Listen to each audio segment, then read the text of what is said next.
కోట్లు వెచ్చించి greater Hyderabad municipal corporation ప్రత్యేకంగా బేబీ పాండ్స్ ఏర్పాటు చేసింది. ఇకపై చిన్న విగ్రహాల నిమజ్జనం కోసం వీటినే ఉపయోగించాలన్న ఉద్దేశంతో ప్రస్తుతానికి నగరంలోని అనేక ప్రాంతాల్లో ఈ సదుపాయం కల్పించారు. కానీ ప్రజలకు సరైన అవగాహన కల్పించకపోవడంతో వాటి ఉపయోగం ప్రశ్నార్థకంగా మారింది. పాండ్స్ వద్ద సిబ్బంది, కరెంట్, లైట్, సెక్యూరిటీ తదితర ఏర్పాట్ల కోసం అధిక ఖర్చు చేసినప్పటికీ ప్రజలు అక్కడికి రాలేకపోతున్నారు. ఫలితంగా ఈ సదుపాయాలు నిరుపయోగంగా మారుతున్నాయనే విమర్శలు వ్యక్తమవుతున్నాయి. ప్రజలు పన్నుల రూపంలో వచ్చిన ధనం వృధా కాకుండా ఉండాలంటే అధికారులు కేవలం జీతాలు తీసుకోవడమే కాకుండా సమాజంలో అవగాహన కల్పించే బాధ్యత కూడా తీసుకోవాలని నిపుణులు సూచిస్తున్నారు.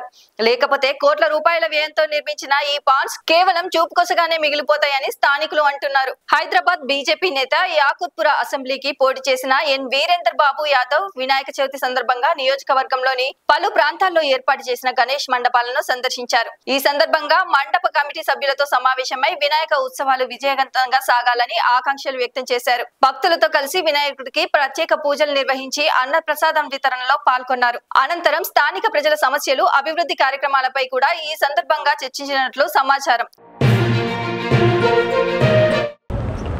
కోట్ల రూపాయల ప్రజాధనాన్ని ఖర్చు పెట్టి ఇట్లాంటి బేబీ పాండ్లని జీహెచ్ఎంసీ దాంట్లో నిర్మించిండ్రు. కనీసము ఇక్కడికి వచ్చి విగ్రహాలు నిమజ్జనం చెయ్యాలి అని చెప్పి ప్రజలకు అవగాహన కల్పించకపోతే మళ్ళీ కోట్ల రూపాయలు ఖర్చు పెట్టి అసలు లాభం ఏంది? కనీసము 100 విగ్రహాలు కూడా ఇళ్ళల్లో నిమజ్జనం అయితలేదు. మళ్ళీ అట్లాంటప్పుడు ఇంత ఖర్చు పెట్టి అసలు లాభం ఏంది? కేవలం ఏదో కాంట్రాక్ట్లకు వీటికి చేస్తున్నారా? ఎట్లయితే కరెంటు బిల్లు కట్టాలి, ట్యాక్సులు కట్టాలి, కరెంటు బిల్లు కట్టకపోతే మీకు కరెంటు కట్ చేస్తాము, ట్యాక్సులు కట్టకపోతే మీకు ఫైన్ వేస్తామని చెప్పి బాజాప్తా మైకులు పెట్టి తిప్పుతారు ఆటోలల్లా. మళ్ళీ అట్లనే కూడా బేబీ పాండ్ ఉన్నాయి, 3 ఫీట్ల కంటే చిన్న ఉన్న విగ్రహాలు మీ చేతుల నుంచి వచ్చి ఇక్కడ విగ్రహాలు నిమజ్జనం చేయొచ్చు అని చెప్పి ప్రజలకు ఎందుకు అవగాహన కల్పించలేదు?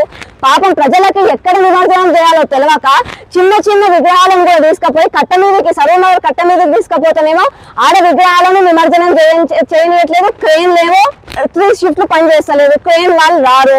మేమే వెళ్ళి నిమజ్జనం చేస్తామని చెప్పి అక్కడ ఉన్న సిబ్బంది ఏమో 100-200 అడిగి వాళ్ళని ఇబ్బంది పెడుతుంటారు. మరి ఇవన్నీ అసలు నిజంగా అవసరమా?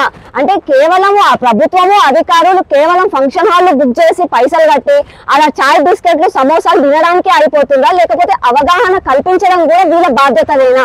ఒక్కసారి వీళ్ళే చూసుకోవాలి. ఇక్కడైతే అయిపోయింది, కనీసం చిన్న విగ్రహాలు అయిపోయినాయి. కానీ ఒకవేళ కట్ట మీద ఇంకా కూడా ఏదైనా ప్రాబ్లం అయితే మాత్రం ఊరుకునేది లేదు. ప్రజలకు అన్ని సౌకర్యాలు మంచిగా అయ్యేంత వరకు అధికారులు పనిచేయాలని చెప్పి నేను హెచ్చరిస్తున్నా.